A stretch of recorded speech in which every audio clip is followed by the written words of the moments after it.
Welcome to the Inspiring Heights podcast. I'm your host, Vanessa Kaiser, and I am so excited to be here with you today. Inspiring Heights exists to walk alongside you as we learn to create healthy rhythms, flourish in our faith, and be inspired where our feet are. We're honored that you're with us today. We can't wait. Let's get started. There has been this reoccurring theme in the past few months that keeps popping up. I talk and think about it a lot, and as I made a final decision on this week's podcast episode, I feel like I'm really actually finally ready to talk to you all about it. So in episode 20, we're going to explore what the notion and the word busy is doing to us. I bet if we were all sitting in a room together, and I asked how many of you have said out loud in the past 2 weeks, "I'm busy," 90% or more of you would raise your hand. I also think it's safe to assume that most of you have rolled your eyes, at least internally, when you have heard other people talk about how busy they are. You quickly play a comparison game and scoff at their dramatic portrayal of their schedule, especially in comparison to your own. One more. I would guess that most of us have found ourselves in a situation where people downplay our schedules because of a certain category that we fit into. It goes something like this. You think you're busy now. You just wait until you get married. Or, of course you found time to do X, Y, and Z. You don't have any kids. Or, so-and-so would have room in their schedule now because they're empty nesters. These kinds of ideas give us the false sense that our time is most valuable and precious in only certain seasons of life. And if we don't fit into that category, we really have no idea what busy means, and our time's not that valuable.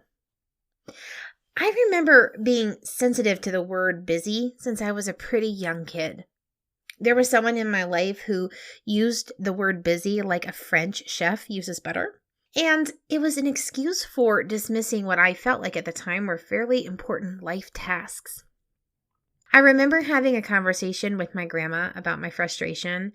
She was so wise and sweet, and I walked away from that conversation with what I felt like were better words.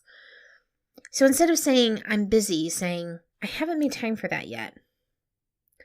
And even back then, before I had really experienced a lot of life, it seemed more fitting to put the responsibility back on ourselves than leaving it on the back of busy, whoever that is. And as I've gotten older, I realized that busy isn't just a word, and neither is "I haven't made time for that yet." They are notions, postures, and attitudes that penetrate our hearts and our minds in incredibly deep ways. Busy. It's one of the first words we use to describe how we are when people ask. It's what we say to ourselves or our spouses on Sunday night when we're looking at the week ahead. It's an excuse that we give when we missed a deadline, or the house is a disaster, or we haven't invested time in friendships. It's the thing we automatically say when we're asked to step into something, and something could be fun or a serving opportunity alike. I want to talk about what I think having that word in our vocabulary does to our brain and our hearts. First, it becomes our biggest and most widely used safety net. Second, it robs us of our ability to engage. And third, it is a big fat lie that keeps us from intentional living. I can literally feel the resistance at this point in the conversation from myself. So I'm guessing that some of you are feeling it too. But hang in there with me, friend. Hang in there. Let's dive into busy being our safety net. Have you ever fallen back on the idea or the excuse of busy to wiggle your way out of your own something? A task that hasn't been completed yet, poor concentration or performance at work, being distant from family or friends? I would be willing to stick my neck out with some amount of confidence that most of us have fallen into this trap. And it is a trap. Because if we took out both the word and the idea of busy, and we replaced it with a deeper look at how we're spending our time, as well as some honesty about where our priorities lie, I contend that we would find that busy is more of an excuse than it is our reality. All right, busy robs us of our ability to engage. How many of you have thrown up your hands in the past, 6 months and said some version of, I am so tapped. I don't even care at this point. We look at our schedules and we shudder. So when our friends need us to be present, when our spouses or kids are vying for our attention, when church is looking for people to fill ministry roles, we can't. We won't. We don't. Because busy is sitting there, taking our time and our energy. These two ideas all lead to the final thought that busy is a lie that keeps us from living intentional. Busy keeps us stuck in chaos, leaving us responsive instead of intentional. Busy says both, there isn't time for that, and do more, say yes, the busier the better. We all know that both yes and no are okay responses to any request, but busy tries to tell us that only one response is the right answer. For some of you, the lie busy tells you is that the answer is always yes. For others, it is that the answer is always no. But that's not truth. Truth is, sometimes the answer is yes, other times it's no, and every so often it's not right now. So now that I've laid out this somewhat depressing and perhaps even irritating idea, what's the remedy for our mistaken thoughts around busyness? First, I think we have to name why conversations like this about busyness rub us the wrong way. We're not going to get anywhere if we don't believe there's somewhere to go, right? So in both my personal experience and in my observations, I think these types of conversations often leave us going, yeah, but. Even as you've listened, have you found yourself saying, that's all fine and good, Vanessa, but my situation is unique. But my season of life is different. It's basically a, yeah, but I really am busy. To this, I would say two things. First, the next show will be about diving into looking at our schedules and prioritizing our time. But the thing is, the first layer of busy isn't really about our schedules. It's our emotions and our mental attachment to the idea of busy. Think about the last time you didn't do something because you were busy. I'll be vulnerable and tell you, I currently have 43 unread text messages. 43. My excuse? It's been a busy week. So then take away the word busy and replace it with, I haven't made time.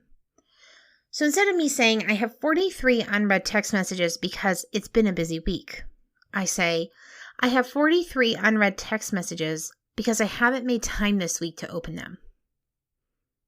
What is that thing for you? Are you cringing a little bit right now? Are you feeling resistant or defensive? I am. I wrote this. I'm speaking this to you and it makes me mad. Do you know why? Because each and everything I had going on this week felt worthy, necessary, good, literally every commitment. But here's the thing. Changing how we respond to our lack of response, our lack of availability, our lack of commitment, from a blanket response of busy to owning that I haven't made time means that I am responsible for managing my time. Maybe the last thing you said no to was a good no. Maybe having 43 unread text messages because my commitments this week were good yeses is okay. But dismissing our lack of because of busy keeps us in a perpetual state of disillusionment that only busy dictates our schedules and we have no say in them. But that, friends, is a lie from the enemy. It's a straight up lie. I could have responded to text messages instead of checking Instagram. I could have gotten up 10 minutes earlier to give me space and time to connect with people who were reaching out. Again, I'm not saying that that's what was needing to happen, but rather that the responsibility and opportunity for a different path is available. We have to stop buying the lie that it isn't. So I have some ideas about how we can change our relationship to the idea of busyness. First, make a list of things that you have not done in the past month because you were busy. Getting a picture of what and how much busy is robbing us of can help motivate us to change. 2, start getting serious about recognizing when you're using the word busy. When it comes out, either in your mind or verbally out of your mouth, pause and ask this question. If I replace the words too busy to do with haven't made time for, do I feel okay about what I'm not making space and time to do? And 3, get an accountability partner.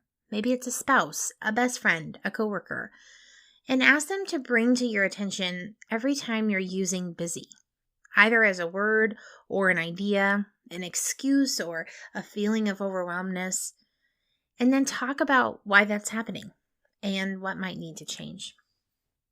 I know this is a challenging conversation, friends, and if I'm being 100% honest, I struggle to write this show. It is hitting my heart big time. I am by no means an expert. I have by no means conquered this. But I have a deep desire to be intentional with my time. I want to continue to learn to own my schedule and hold the responsibilities for my yeses and my nos. Because I sincerely believe that if we do that consistently, we will start to see better yeses and better nos. So thanks for hanging in there with me, friends. Tune in for episode 21 as we continue this conversation and focus our attention on time management. All right, friends, I want to take just a second to tell you what's been inspiring me recently. So in episode 19, we talked about creating a fall bucket list. And I told you that I had gone through that exercise and that there were several things on there that Ben and I were hoping to do this fall. And one of those things was getting in some time for fall camping. Ben and I tent camp every so often, and I hate being hot, so I've always thought that fall tent camping would be the best. So we packed up our entire car brim full, because that's what you do when you go camping, or that's what the Kaisers do when we go camping anyways. And we trekked out to this cute little campground, and it turns out that 32 degrees in a tent is pretty chilly. So our 2-night fall camping trip turned into like 3/4 of a night. I legit got in the car about 4:30 and turned the heater on because I was so cold. But it didn't even matter. Our change of plans was totally fine. We pivoted and we had a fantastic weekend together. We went to this sweet little coffee shop in Belfouche that I absolutely adore. And we got to do some shopping, and we got to do the corn maze and the pumpkin patch and drive through Spearfish Canyon and just soak up time together, being away from the house, and also like being outside and being in God's creation and beauty. I love this time of year, as you're well aware, and the colors and the briskness of it. And it was just fantastic and amazing. So that's what's been inspiring me, friends. I would encourage you to take a second and consider what's been inspiring you this week. As we wrap up our time together, I want to remind you that the Inspiring Heights giveaway is now live. You can sign up for the giveaway in a couple of different ways. First, you go to inspiringheights.org, hover your mouse over the Contact Us link, and select Email Sign Up. This will get you our monthly newsletter, Inspiration for the Moment, which started in July. The other ways that you can get your name in the drawing is by leaving us a review on any platform that you listen to Inspiring Heights and sharing us on your social media. The drawing will take place once the podcast has hit 650 downloads. Friends, thank you so much for being here today. It means the world to us. Hey, you can check us out on Facebook or Instagram at Inspiring Heights. If you haven't already, subscribe to the podcast so that you never miss an episode. And if you're so inclined, go ahead and leave us a review. This helps for new listeners who haven't heard the podcast to kind of get a feel for what the show is like before they even hit play. If you have friends who aren't yet subscribers, share this with them if this is something you think that would be helpful and encouraging to them. Okay, friends, until next time, take a deep breath and be inspired where your feet are. Bye for now.